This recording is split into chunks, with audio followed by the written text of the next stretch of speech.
Welcome back to another episode of the MacRumors Show. My name is Dan, and my co-host we have here is Hartley. Episode, 89, 91, 92, somewhere around there. But yeah, today we are going to talk about, we're actually going to do some questions that we got from you out there that we put on Twitter. But before we get into that, today is the day where apparently in the US, the Apple Watch Series 9 and Apple Watch Ultra 2 is going to be kind of banned from being sold here in the US. Online, it's today, and then I guess in stores, Apple will stop selling them on December 24th, unless something during this episode, while we're recording it, magically happens in which the patent dispute gets, I guess, there's a resolution for it. Yeah, Apple is being forced by, was it Yeah. Massimo? It's Italian, so I mean, like we'd call it Massimo, and we do one of these. But Massimo is what I said for our English and American brethrens over here. Yeah, so that company is like, yo, you ripped off our blood oxygen features, basically, is what they're saying. And Apple's like, nope, no, we didn't. So there's there's a dispute going on. That's the best way I could describe this whole thing. Hartley, can you dive into more of like the specifics? But I mean, it's basically the blood oxygen. You're getting your that's what it's called on the Apple Watch, right? Blood oxygen, that feature. Basically needing to remove that. Can it be done via software? Or are they arguing like, no, the hardware is also a sticky point, and so you can't sell it because it has this hardware in there as well? I believe it can be rectified via a software update that removes the blood oxygen app and any functionality related to that. Why that hasn't happened, I don't know. Maybe it isn't that simple. Maybe there is some That's what I other was part thinking. to it that does involve the hardware. But I would Right. expect that as long as they disable the feature, if it is the feature and not the hardware as such, or maybe this is something that Apple has been a little bit blindsided by. I think possibly part of the reason why that hasn't happened isn't just because it leans toward hardware and not software, but also just because I don't think Apple thought that it would get that bad. There are lots of options open to Apple, like Apple can look for a presidential veto, which would mean that the watches can continue to be on sale, even though supposedly they are in breach of patent. That hasn't yet happened. It might happen, but I think maybe Apple was hoping that it might have happened just a little bit sooner. The White House says it's monitoring the situation. You can read into that what you like. Basically, doesn't mean Well, anything. yeah, also apparently presidential vetoes on these bans is pretty rare too. So Hmm. I don't know that they will do anything. And Massimo's a much smaller company, so it would not necessarily look that great if the White House steps in on the side of a massive multinational corporation for infringing on the patent of a very small company as well. Um, I think that's part of the contention here. I mean, Apple could just acquire Massimo. I was just gonna say, They what is the stopping them? Just give them a bunch of money and move on, right? But if Massimo wants to, like, you know, stand up for the little guy, they could just keep making this a real big pain in the ass. So I don't know, man. I think it has to be a little bit more than just a software thing. Otherwise, Apple would have just done it, right? I don't know how hard it is to implement a software update where it removes a feature.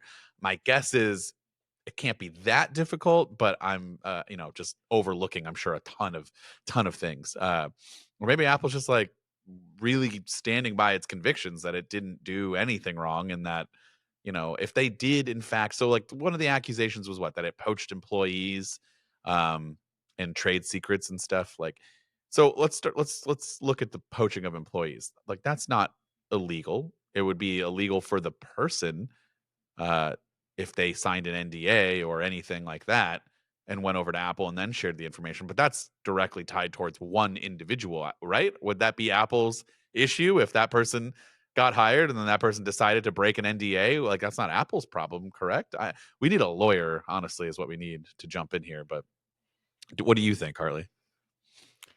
I think it's one of these situations where when we don't have all the details, Sure. it's very hard to actually say exactly what is going on. I think the timing also hasn't helped because obviously Apple is gearing up for the launch of Vision Pro, as I'm sure we'll talk about.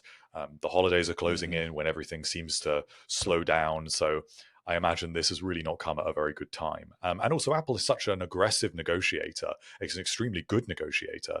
And I don't think it's used to being in this sort of situation. I don't think it's used to being on the back foot like it is at the moment. So that also maybe has affected its response to this a little bit and has meant that it's not been quite as agile or prepared for this situation as perhaps it should have been.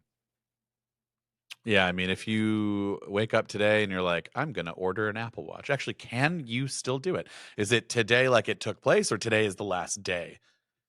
Let's see. You can't check, Hartley, because you don't have this problem. Again, this is only for people in the US, which I don't also understand that issue. Is that their patent Well, I only believe it's because applies it's to a the US US? patent.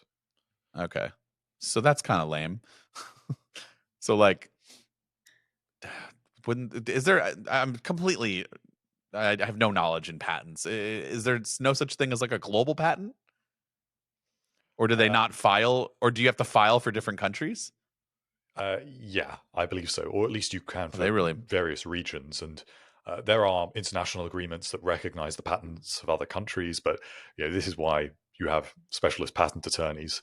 Um, Yeah. So this company really messed up then if they didn't file a patent. Oh, they could have really made some damage if it was not just the U. I mean, the U.S. is obviously it's a huge market, but like if you take away all the other ones too.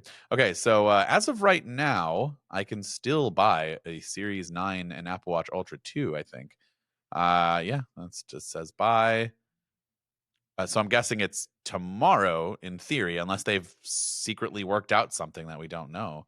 But I guess tomorrow is when I would be able to not buy one, according to the information that's coming out here about it.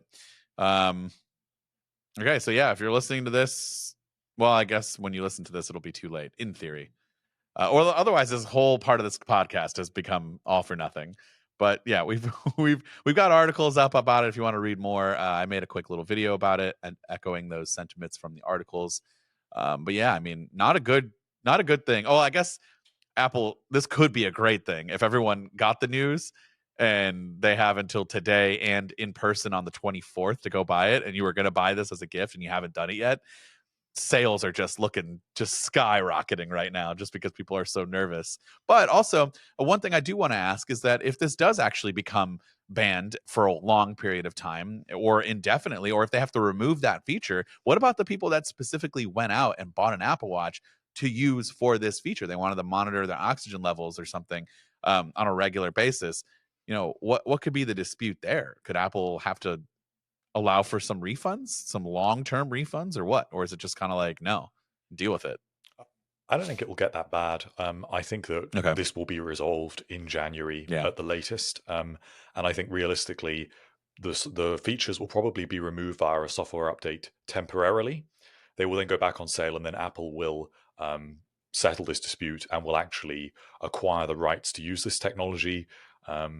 And those agreements are relatively straightforward to license that sort of technology. So I can see that happening relatively soon. I don't think Apple wants to have any more bad press, any more Nah. negative association through any of this. And ultimately, it doesn't really matter, even though the timing is not great just before the holidays. Apple Watch sales are Yeah. quite low at the moment. The Series 9 and Ultra 2 have not been selling particularly well. By all accounts, being such small upgrades. The smartwatch space is slowing down. It's starting to look little bit more like the tablet market. So it's obviously not great, but it isn't like an iPhone. It's not like the iPhone going Sure. off sale. Man, could you imagine if the iPhones were being banned? Well, I wonder also, does this apply to like Apple cannot sell them, but like if they sold inventory to Amazon, Verizon, Best Buy, like all of these people, are they required to not sell it? Or is that just like their own issue in which they'd have to take up a dispute with them? I don't know. So like in theory, if this does actually happen, I would be shocked if you couldn't find a Series 9 or an Ultra 2 somewhere else. You just probably can't get it from Apple themselves starting tomorrow, I guess, if this happens. But I mean, it's not a big deal, but it's enough to, whoever owns Massimo, Mr. Massimo, Mrs. Massimo, like you all should be in for some good money if this is the case. because you made it a dent and you've made them worry, and there's a whole thing going on. So you're either going to get acquired or you're going to get licensing, which either way, good for you. Congratulations. Hey guys, just want to let you know that this episode of the MacRumors Show is sponsored by Incogni. The US has a big data privacy issue that you might not be aware of, and that's people search websites. These websites create detailed personal profiles on millions of Americans and then publish them online for anyone to see with just a simple Google search.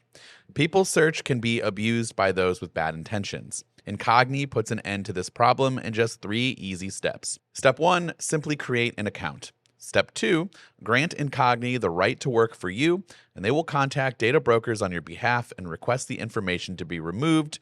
And then all you need to do is step 3, which is kick back and watch them work their magic with progress updates on how things are going along the way. I've heard some pretty crazy stories about how people use these people search websites for malicious intent. Like a road rage incident gone bad could be a very real possibility where someone can look up your license plate number on a people search website, and that'll include all of your personal data, maybe your phone number, perhaps even your address, and that person can easily come find you. This could happen to you, so if you want to get rid of your personal data, you should definitely check out Incogni. Incogni removing your data can also help cut down on those terrible robocalls, since data brokers are mostly the ones selling your personal phone number to these companies that have these call lists. So take back your personal info and check out Incogni today. Use the code MacRumors at the description down below to get an exclusive 60% off an annual Incogni plan. Thanks, Incogni, for sponsoring this episode. Okay, so we also reached out to people on Twitter and asked, or on X, whatever you want to call it, about, ask us some questions. And we got a few questions here that I'm going to read out loud and essentially ask Hartley, and then I'll dive in with my own thoughts here and there. But so let's start with what do you want to start with? What product category? iPhone and iOS, iPad and Mac, HomePod, Vision Pro. Let's talk Vision Pro because that has actually been fresh on some news lately with Mark Gurman recently saying that, the thing that I want to read, that the Vision Pro now is like ahead of schedule. Instead of March, we're looking at a February launch. Joy, thank you. Thank you so much. Oh, if you were wondering why I'm so upset about this, it's because it's that time of year where I try to plan a vacation with my family and some things happen that just can't go smoothly. And so we were hoping to go. Well, we have it booked. We're going regardless of whatever happens. I'll just either my wife's going to be mad that I'm going to have to make a video on the Vision Pro during my vacation, or there might not be some videos right away for me. Who knows? But it seems as if February is the new target. And my hopes is that it comes via a press release announcement, which is strange. Gurman did say in his latest article that there might not be a second event, which is actually the first question. So I'm sorry, I'm kind of hopping all over the place here. But the first question that we got was, do you think Apple could hold a second event for Vision Pro? This comes from Tech God. So he asked, just like what they did with the Apple Watch, it was announced in September of 2014, and a second event in March 2015 gave us more details about it. Do you think a second event could happen? And I honestly thought yes. I was fully expecting another event. But now Gurman said that there won't be a second event and that all of the extra details will just be highlighted via a press release when this happens. So first off, we'll start with that. Are you surprised that there won't be a second event, or do you still think there could be and that Gurman's information might not be correct? I suppose I am just quite surprised at that news. Yeah. I believe it. If Mark says it, I absolutely believe it. Can't go against Mark. I'm not sure why Apple wouldn't. It seems like it's such an important product for them, and the concept of it is so hard to grasp compared to really anything that the company has unveiled for an extremely long time. And I don't know why they wouldn't see fit to go over this again and refresh our memories. June was a long time ago when all of this was first unveiled, and there was a lot that wasn't known at that time. Not only that, but now developers should be ready. There has to be a handful of apps out there from people that you work with that could be really cool to show off. Like, I don't want to see a refresh of the features again. I can just look at the product videos and stuff that you send out, and then most people can, I want to see the apps that we're not going to know about until those people get them handy. Unless they are just going to release a bunch of separate video. I don't know. I mean, I don't see why you wouldn't do another event. Make it a bigger deal again.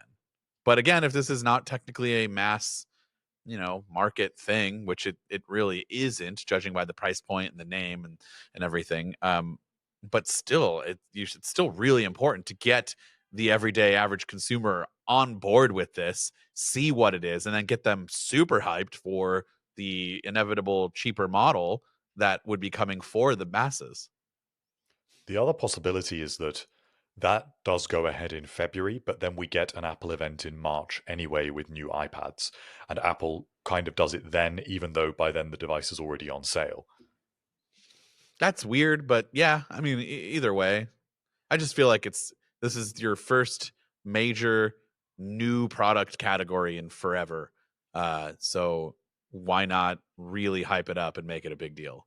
Um, and I know they'll have marketing efforts with it and everything, but like, there's nothing that screams hype than an Apple event. There's nothing that gets people out there talking more than an Apple event. I mean, it is what it is. You look at Twitter during an Apple event, and it's just tons of information and people tweeting about it and being in the real. I don't know. I just feel like that's a missed opportunity if they don't do that.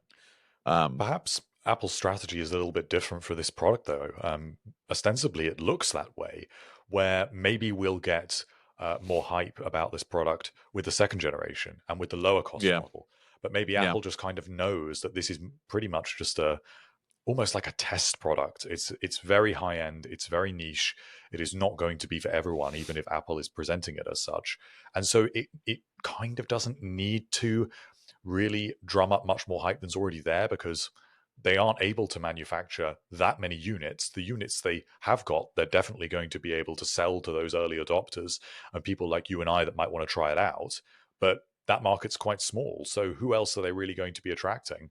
The kind of audience that tunes into an Apple event because they want to find out about the new iPhone, because they probably will get the new iPhone, is a huge audience. But yeah. Vision Pro, way smaller, and maybe it's just not worth it. And maybe they just think, we'll put this out there relatively quietly. We'll let developers do their thing. We'll let this ecosystem mature. We'll let the supply chains mature. And then when we've got that second generation, or maybe even third generation, that is when we are really going to push this. And that is when you will Yeah. get all of those efforts that we're kind of a little bit bemused as to why that doesn't look like that's going to be happening right now. So then no second event. So we're expecting just a random drop, I guess, in February, hopefully early February. Apple, for those of you, listen, I promise, I will take it to my grave. I will never say a single word to anyone, not even you, Hartley. Sorry, you've got my word. If you are an Apple employee, I'm gonna get so many people that are gonna pretend to be Apple employees. But you know what? It'll make me feel better. If you want to give me the best Christmas present you could possibly give me, know that I am trying to take my family again to the most magical place on earth, but this time with hopefully no issues like there have been for us in the past. Just know that I would be so much more relaxed and less stressed if I could find out from someone reputable that it's not going to be during that week of the last week of February. That's all I'm asking. Just don't do it then. And if you have information, if you work at Apple, I won't say a word. I promise. Just tell me the date, or just tell me that it's not at the last week, and then I'll be okay. That's all I want to know. That's all. That's all I'm asking. Otherwise, I'm going to be making a video in Disney with the Vision Pro. Actually, it could be kind of nice because I'll be traveling on a plane with it. I would have to be one of the first, like, I think if it people. happens, roll with it, take advantage of it. Yeah, well, my family ain't that cool. I mean, they're cool, but they're not that cool with me working on vacation. It's like the one time that I don't have to do work related stuff, and I totally do not blame them about it. Like when I say that they're not that cool, they're lovely people. They're just, they want my attention for some reason. I have no idea why. I'm not that cool. They should just be happy that, you know, we're going to be at the parks, but like I'm going to roll around with the Division Pro at the parks is what I'm going to do. So, yeah. We'll take it as a first real world opportunity to see what it's like in public, I guess, or Yeah, on a just have plane. to look on the bright side. I'm trying, man. I'm trying. I just really want to have a few days where I don't have to do that stuff, But yeah, it is what it is, I guess. We'll figure it out. I think moving the trip is far more It's just not going to work. I don't know. And the worst thing is, of course, that I just mentioned this news, to my wife today, and she was like, "Yeah, I wanted to go in March, and we were specifically not going in March because we thought that was going to be the time in which this would happen." Anyways, sorry, tech god. There's not going to be a second event apparently, which I didn't want to miss that. I mean, not that, if I was to be invited, I don't want to have to miss that. So, like, I guess that's a bright side, but who knows? All right, sticking in Vision Pro, we have another question from Bert Morris. And he said, "What happens if the Apple Vision Pro becomes a failure? By this, I mean low adoption rate and low usage, as people still prefer to use their Mac and iPhone instead of it." And I'm going to say that there is definitely going to be low adoption rate and low usage just because there's not going to be that many out there to begin with. So, but that doesn't mean that it's a failure, right, Hartley? Would you agree? Yeah, so I don't think Apple sees this as a truly mass market product. Sure. I think it's way more experimental than first generation devices that we've seen before, like the first generation iPad, the first generation Apple Watch. This is completely different at the price point it's at, and with the kind of functionality it offers. It is so different and so in its infancy, and there's just no way that everyone is going to be buying these things. No way. No. And even enthusiasts are going to consider whether it is worth that money, because for that money you can buy yourself a Mac and an iPhone and an iPad and some AirPods. So I just can't see it happening. So, but I wouldn't consider that a failure, and I don't think Apple would consider it a failure because how Apple is measuring success with these products is different. With the iPhone, yes, it is just volume of sales year on year, but with Vision Pro, I think that they are seeing this as setting a foundation for 10 years' time. And I think that they will judge whether Vision Pro is a success not by this first generation, but by what they are able to build in 10 years' time. And if in 10 years' time they have their AR glasses product and no one is interested, the ecosystem isn't very good, and everyone is still sticking to their Mac and their iPhone 10 years from now, then okay, maybe we can concede that Vision Pro is a failure. But I don't think we're going to be able to call that for a very long time. Yeah, I agree. I also just like going back to like how this whole thing's going to work. Like, it's obviously not meant for mass consumption when the way you can order it is like going in for an appointment. Like Apple, can you imagine if you had to go in for an appointment for your iPhone? Like, no one, you'd be in line for hours. Like, that's just not how it works. So I mean, yeah, this is not going to be a mass market product right away. And like you said, it just doesn't mean it's a failure. It's a slow roll. It's a slow burn process here. Um, And Go ahead. ultimately, if in 10 years' time it is a failure, and Well, none of these mixed reality products really take off, they always stay kind of gimmicky. If that happens, then I think we know what's going to happen. We're going to just stick with our Macs and our iPads, and nothing really will change in that regard. We'll just stick with what we have. But I'm pretty positive that long term it is going to take off. I just think it's going to take a long time. well, we'll be on what episode like 500, 1,000 by that time. Yeah. So if you hear us still complaining, I'll be old, man. That'll be fun. I'll be even more ornery about things that I already am. Um, yeah, I mean, I'm sorry. I'm looking at my screen here, and I didn't see what the only non-Apple question we got is what is your favorite type of cheese? And that really just threw me off because I'm looking at the question again, and then I saw cheese at the bottom, and I'm like, what? Sorry, my attention span is all over the place. Well, If you I'm want really keen to know your answer to that question. to, okay, well, you know what? We'll jump around. We'll go back to no. We're gonna answer that after this last question of Vision Pro. Okay, and the last question comes from, I'm guessing their name is Kyle. I've never seen it spelled with an H before. That's pretty sweet. I really like that spell. At Kyle Dean, we hear about Vision Pro potentially succeeding the iPhone. What about the Mac? Could a Vision Pro like device be the one device that's needed in the future? How long until the iPhone is no more in your views? Love the show. All the best. Thank you for that. Um, yeah, I mean, I think that's the point of this product is that it, in theory, wants to be kind of the all-encompassing thing. I don't think it'll ever truly replace the Mac, right? I still feel like we're going to have computers for quite some time, but it just means that, well, maybe not. I honestly don't know. It's hard for me to sit here and like see a world where traditional computers and iPhones just don't exist anymore. But honestly, we're kind of getting to that point for some instances. Like my kid doesn't use a computer at school, he uses an iPad.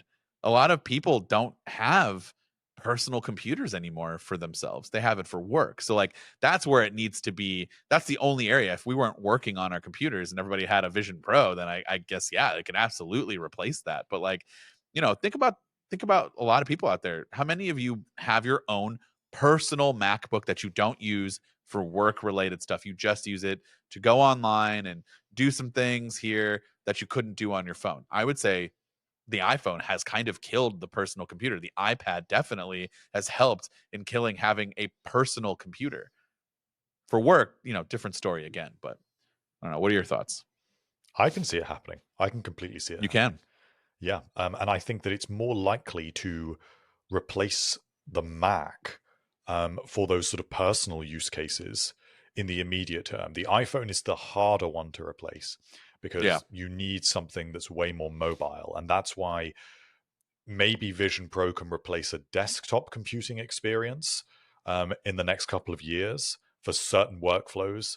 I mean, certainly if you can kind of, I mean, you can mirror a Mac screen into that space, which is kind of the same thing. If you eventually could do that without actually owning a separate Mac, then what's the difference? But the iPhone, it would require some sort of lightweight AR glasses so that when you're out and about and you're wearing those glasses, you don't need to worry about having a tethered battery or something No, heavy or something that makes you feel kind of taken out of the moment.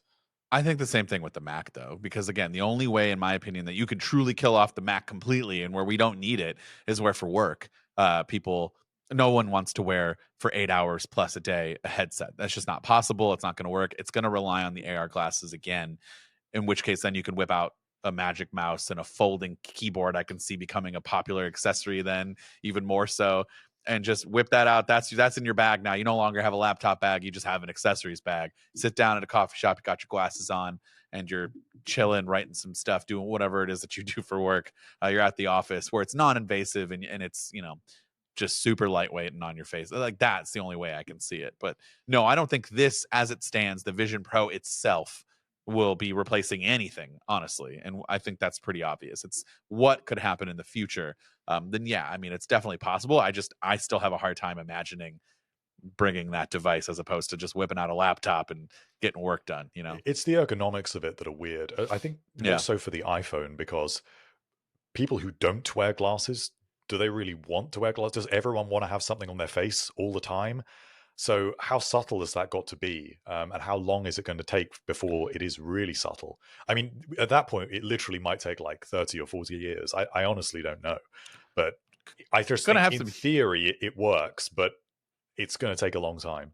it's going to have some huge benefits for our development as humans though. Like think about the hunch that we do when we look at our phone and like working and stuff. Like our backs will never be straighter for that generation of people when it does become the official norm, because your head's straight, you don't have to bend down or do anything.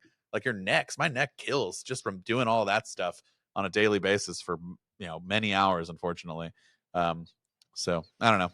All right. What is your favorite type of cheese, Hartley? This comes from Sugar Glider Dude, at Sugar Glider Dude. What is your favorite type of cheese? Is this like a cheese account, an affiliate? Yeah. No, he's got some dogs that are very cute.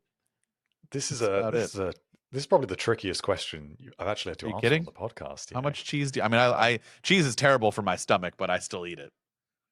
Um, You see, I would say that really a lot of people would be lying if they said that cheddar wasn't their favorite cheese.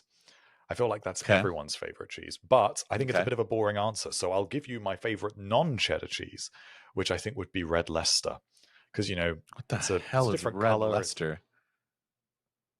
You need to read up on your cheeses, Dan. I think I just need to experience. You know what? And we have in America, we have American cheese, which is not real cheese, I don't believe. Uh, and we have cheddar and provolone and Swiss and all of that, but like it's just like very. I mean, there are stores that sell, you know, cheese, but in the basic grocery store. It's basically, what kind of cheddar do you want? Do you want American cheese? Do you want Swiss? I don't like Swiss. It leaves a gross aftertaste. It's okay. I'll eat it if I have to, but I don't like it. Uh, Cheddar's fine. I honestly like American cheese, which is sad because I don't think it's actual cheese. No, it's. I think it's perfectly valid. I think the only place that, to me, American cheese belongs is in a burger. But Yeah, other than that, burger, sandwiches. I think on sandwiches it helps. Is American cheese real sandwich is cheese? questionable. Questionable, I think. It A is nice processed crumbly cheese. cheese, something like a Wensleydale, and a nice What crusty loaf of in the bread. world? Went Wensleydale cheese? What in the world is that? Okay, Hartley, if we end up seeing each other again this year for any kind of retreat, you need to bring me all of these cheeses. And I will bring you a big old fat piece of American cheese. like Cheese in a the way can. we like the way God intended. Wait, you have American cheese there though, right? Yeah, but no Or one no? really No buys one it. buys Like, it. No, you shouldn't buy it. Do you want to know what American cheese is? It's a type of processed cheese, go figure, made from cheddar, Colby, or other similar cheeses, which is fine, in conjunction with sodium citrate. If there's a chemical in there that is required to make your cheese, um, that's not good. That's not good cheese. It tastes good though. But no, honestly, I like queso, like nacho cheese. That's not real mm, cheese either. I don't think. I mean, it is just no. melted cheese. But whatever restaurants use to make good nacho dip or cheese dip, that's my favorite type. But if I had to pick like a real cheese, does pepper jack count? Is that a real cheese? I think Okay, we're just punishing us for talking digressing. about cheese too much. All right, I'm just gonna take it up because you were frozen in that. I'm just gonna take it up to what I said before I realized that you were not answering me and not talking to me. Oh no. um, were you talking to me when I asked you? Did I you hear I said his? This is the go, worst time. I'm leaving this in there. This is the worst time to have technical difficulties because I'm here talking about different types of cheeses like a crazy person, and you're not answering me. So I don't know what actually happened or came, like what got caught in the real recording. So it'll be fun for all of us to find out in real time. Listen, this is probably the most interesting question somebody could have asked us. Honestly, yeah. I could spend tons of time on this, but we won't. We'll move on. So that was Vision Pro and what type of cheese is our favorite. Moving on to, the HomePod has one question. Let's Hmm. answer that, okay? Um any chance of a new updated HomePod? I've been wanting to switch from Echoes to HomePods because of the Apple TV integration, but I don't want to buy them now if they're going to be refreshed soon. Um I'm going to say I have no idea. A HomePod is very elusive. It could come at any time. My guess is probably not anytime soon. But Hartley, do you know anything? I would hold off on buying HomePods for the time being. I think that Oh, would be so a Hartley's good got some decision. inside info here. I don't know about that. We've not heard much about them, but That's there why. are rumors of a HomePod with a 7-inch display, Oh yeah, a definitely touch wait for display, that. and that is the last we heard, which was from Ming Chi Kuo. I believe it was the first half of next year, which is fairly soon. And with Yeah, other but devices as well, I was just gonna say, but like you're probably gonna get multiple HomePods. Like the original, like the normal HomePod and the minis probably aren't getting anything drastic I enough to be think the like, Mini is overdue an update. And I mean the standard HomePod is probably still a safe buy you could in get a like, lot of situations. If you don't care about the touchscreen, then you're probably okay to buy well, that. my recommendation is why not both? Like you're probably going to want some without a touchscreen and then one with a touchscreen in an area where it makes sense, right? So like get a couple of home pods for your TV or something.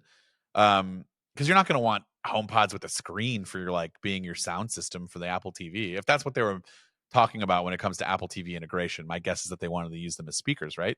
So buy two regular home pods now and you can get into that ecosystem. And then when the one with the screen comes out, if that's something that interests you for like your kitchen or something or your bedroom, then get that.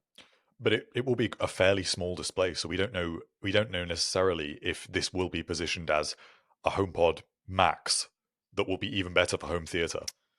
So Yeah, it's seven kind of inches isn't. 7 inches isn't that small. I mean, I don't want to go down that route, Um, and I would say hold off on the okay. HomePod for the time I being, mean, especially the Mini. yeah. All right. Well, that's all I have to say about that. We'll just move on to the next topic, which is iPad and Mac. Our first question, from what I assume is our only female listener, or at least her profile had a female picture on it.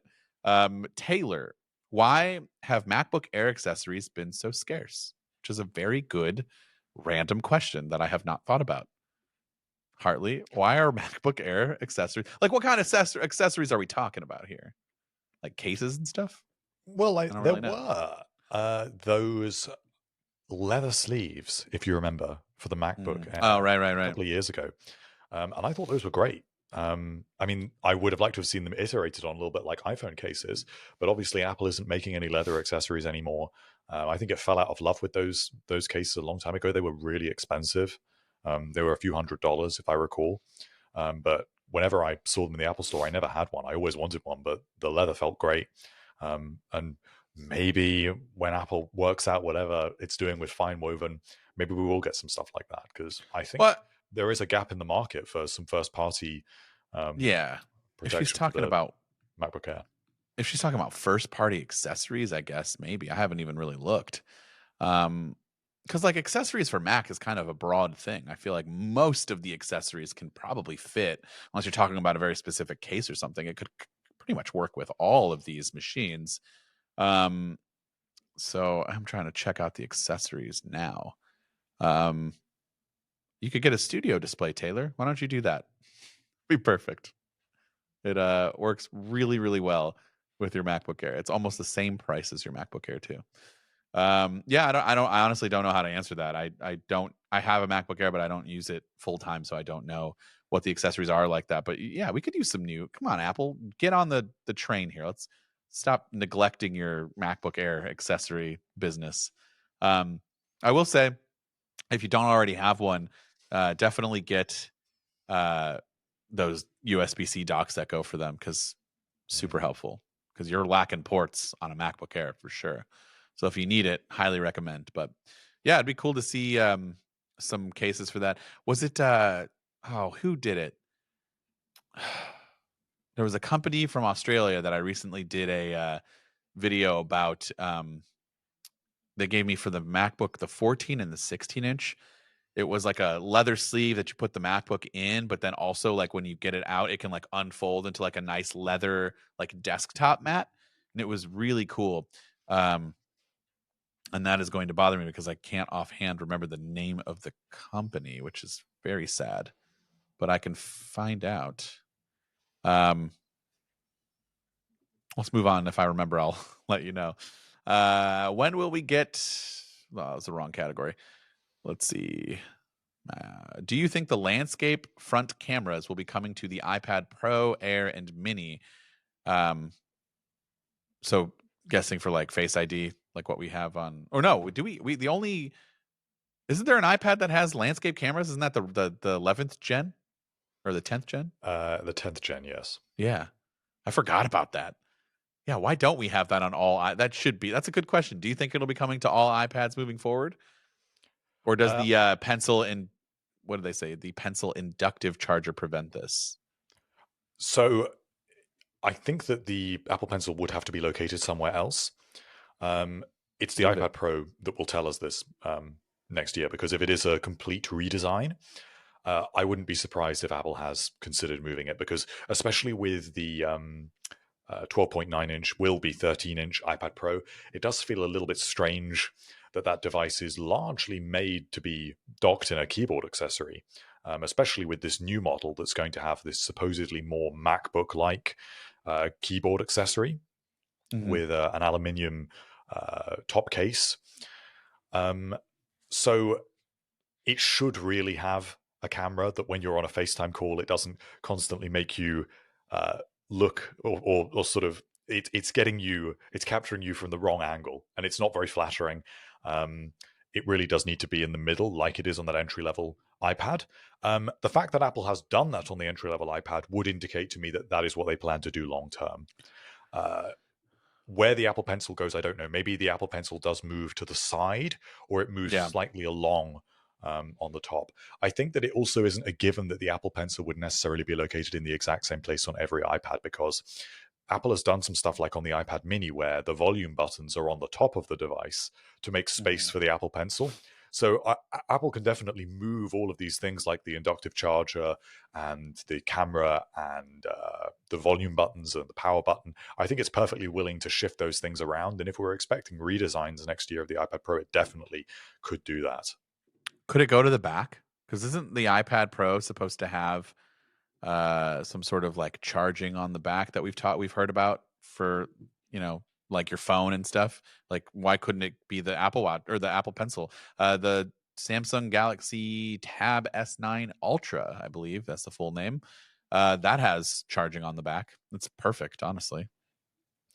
I guess it's possible. I think Apple likes the idea of being able to put it more or less flat on a surface, and I think it likes the ability that you can see the pencil to kind of just go and grab it. So I Yeah. don't know if that would be their first solution. I think they're more likely to move it, say, to the right-hand side of the device, move the USB-C port down toward the bottom, so it feels a little bit more like a Mac, and then you get a clear top bezel with maybe the power button located to the top right, and then you have the centered camera. That would make sense to me if I was doing it. But I don't think it's a given that that would be the same for all sizes, especially not the iPad mini. I don't think there's a reason, because most people who are using the iPad mini are using it in portrait, not in landscape. So I don't think you need to move the camera for that. And where the pencil is so long, you can't put the pencil on the side of the iPad mini because it would be too long. And so therefore the camera would have to stay where it is. So this next question actually kind of ties into it. It comes from JS9106, if you want to know his full handle. There have been rumors of the iPad getting wireless MagSafe charging and the 11-inch getting a better screen. These rumors always come and go. Do you think it'll make sense for a huge device to have slow wireless charging? And if the 11-inch will skip mini LED and go straight to OLED. Talking about the wireless charging, I just thought that was under the impression of what we were just talking about, right? The wireless charging was more of a passive thing for the other devices, not necessarily for charging the entire iPad, just like as your main source, correct? Well, the latest rumors suggest that it will be that it will be something like MagSafe, that you can just throw a MagSafe pack onto the back of the iPad. But not as like the main source of charging, right? There'd still be a USB-C port. You can, you can still use the USB-C port. Okay. But it just provides you with another option. Terrible. And I think that's the key here. Does it make sense as the sole way to charge an iPad? No, probably not. Does it make sense to offer that? Definitely. Because take something like the AirPods Pro. The AirPods Pro you can charge via USB-C. You can use MagSafe. You can use Qi, or you can use the Apple Watch charger.